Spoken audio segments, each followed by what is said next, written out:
बोले, हे महाभाग, नर के मित्र नारायण नारद के प्रति जो शुभ वचन बोले वह आप विस्तार पूर्वक हमसे कहिए।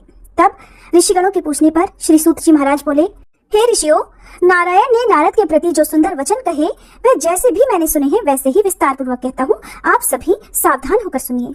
हे नारद, पहले भगवान श्री कृष्ण ने राजा युधिष्ठिर से जो कहा था वो मैं कहता हूँ, सुनो। एक समय धार्मिक राजा अजात शत्रु युधिष्ठिर छल प्रेत धृतराष्ट्र के दुष्ट पुत्रों द्वारा द्यूत क्रीड़ा में हार गए।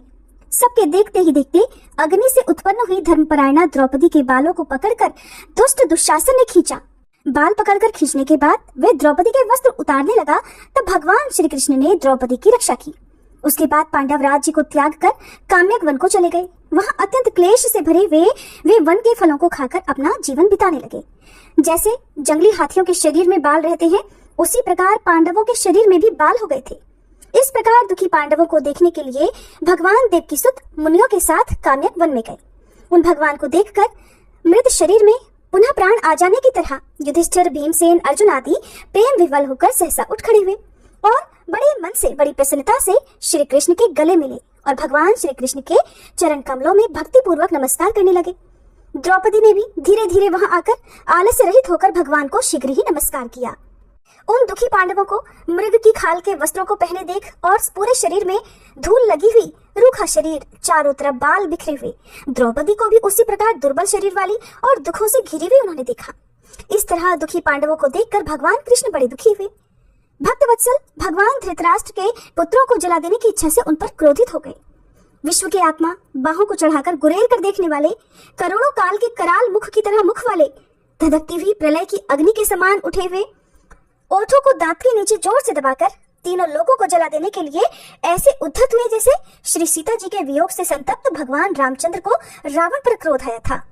उसी प्रकार क्रुद्ध भगवान को देखकर कांपते हुए अर्जुन श्री कृष्ण को प्रसन्न करने के लिए द्रौपदी, धर्मराज तथा और लोगों से भी अनुमोदित होकर शीघ्र ही हाथ जोड़कर उनकी स्तुति करने लगे। अर्जुन बोले, हे कृष्ण, हे जगत के नाथ, हे नाथ, मैं जगत के बाहर नहीं हूँ, आप ही जगत की रक्षा करने वाले हैं। हे प्रभु, क्या आप मेरी रक्षा नहीं करेंगे?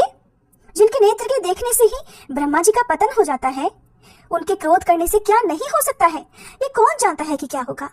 हे संहार करने वाले, क्रोध का संहार कीजिए। हे तात के पात, हे जगत पते, आप ऐसे महापुरुषों के क्रोध से संसार का प्रलय हो जाता है। संपूर्ण तत्वों को जानने वाले, सर्व वस्तुओं के कारणों के कारण, वेद और वेदांग के बीच आप साक्षात श्री कृष्ण हैं और मैं आपकी वंदना करता हूँ। आप ईश्वर हैं, इस चराचर संसार को आपने उत्पन्न किया है, सर्व मंगल के मांगल्य है और आप ही सनातन के बीज रूप हैं। इसलिए एक के अपराध से अपने बनाए समस्त विश्व का आप नाश कैसे करेंगे? कौन भला ऐसा होगा जो मच्छरों को जलाने के लिए अपने ही घर को जला देता हो? श्री नारायण बोले, दूसरों की वीरता को मर्दन करने वाले अर्जुन ने भगवान से इस प्रकार निवेदन कर प्रणाम किया। श्री सूत जी कहने लगे, हे ऋषियों, श्री कृष्ण जी ने अपनी क्रोध को शांत किया और स्वयं भी चंद्रमा की तरह शांत हो गए। इस प्रकार भगवान को शांत देखकर पांडव स्वस्थ हुए। प्रेम से प्रसन्न मुख और प्रेम विवल हुए सभी ने भगवान को प्रणाम किया और फिर जंगली कंद, मूल फल आदि से उनकी पूजा की। नारायण बोले, तब शरण में जाने योग्य भक्तों के ऊपर कृपा करने वाले श्री कृष्ण को प्रसन्न जान विशेष प्रेम से भरे हुए नम्र अर्जुन ने उन्हें बारंबार नमस्कार किया और जो प्रश्न आपने हमसे किया है वही प्रश्न उन्होंने श्री कृष्ण से भी किया। इस प्रकार अर्जुन का प्रश्न सुनकर श्री कृष्ण क्षण मात्र मन से सोचकर अपने सुहृद पांडवों को और व्रत को धारण किए हुए द्रौपदी को आश्वासन देते हुए वक्ताओं में श्रेष्ठ श्री कृष्ण पांडवों से इस प्रकार हितकारी वचनों में बोले, हे राजन, हे महाभाग, अब मेरा वचन भी सुनो। आपने ये प्रश्न अपूर्व किया है, इसको उत्तर देने में मुझे उत्साह नहीं हो रहा। इस प्रश्न का उत्तर तो गुप्त से भी गुप्त है, ऋषियों को भी नहीं पता है। फिर भी हे अर्जुन, मित्र होने के नाते या फिर तुम हमारे भक्त हो इस कारण से हम कहते हैं।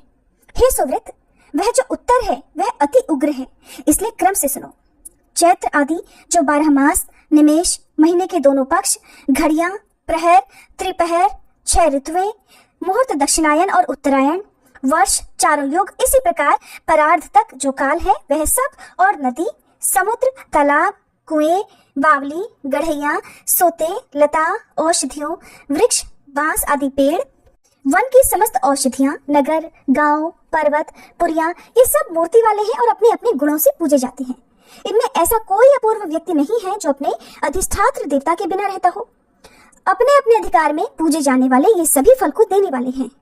अपने अपने अधिष्ठात्र देवता के योग के महात्म्य से ये सब सौभाग्यवान हैं। हे पांडुनंदन, एक समय अधिमास उत्पन्न हुआ। उस उत्पन्न हुए असहाय निंदित मास को सब लोग बोले कि यह मलमास सूर्य की संक्रांति से रहित है, इसलिए पूजने योग्य नहीं है। ये मास मलरूप होने से छूने योग्य भी नहीं है और सभी शुभ कर्मों में अग्राह्य है। इस प्रकार के वचनों को लोगों के मुख से सुनकर यह मास निरुद्योग, प्रभा रहित, दुख से घिरा हुआ, अति खिन्न मन, चिंता से ही ग्रस्त मन होकर व्यथित हृदय से मरने के समान हो गया। फिर वह धैर्य धारण कर मेरी शरण में आया। हे नर, वैकुंठ भवन में जहाँ मैं रहता था वहां पहुंचा और मेरे घर में आकर मुझ परम पुरुषोत्तम को इसने देखा। उस समय अमूल्य रत्नों से जटित स्वर्ण के सिंहासन पर बैठे मुझको देखकर ये धरती पर साष्टांग दंडवत कर हाथ जोड़कर नेत्रों से बराबर आंसुओं की धारा बहाता हुआ धैर्य धारण कर बड़ी ही गदगद वाणी से बोला। सूत जी महाराज ऋषियों को बताते हुए कहने लगे कि इस प्रकार महामुनि बद्रीनाथ कथा कहकर मौन हो गए। तब नारायण के मुख से कथा सुन भक्तों के ऊपर दया करने वाले नारद मुनि पुनः बोले। नारद मुनि बोले, नारायण नारायण। इस प्रकार अपनी पूर्ण कला से विराजमान भगवान विष्णु के निर्मल भवन में जाकर भक्ति द्वारा मिलने वाले, जगत के पापों को दूर करने वाले, योगियों को भी शीघ्र न मिलने वाले, जगत को अभयदान देने वाले ब्रह्मरूप मुकुंद जहाँ पर थे उनके चरण कमलों की शरण में आया हुआ अधिमास क्या बोला। तब नारायण भगवान ने देवर्षि नारद को मलमास द्वारा कही गई जो भी बातें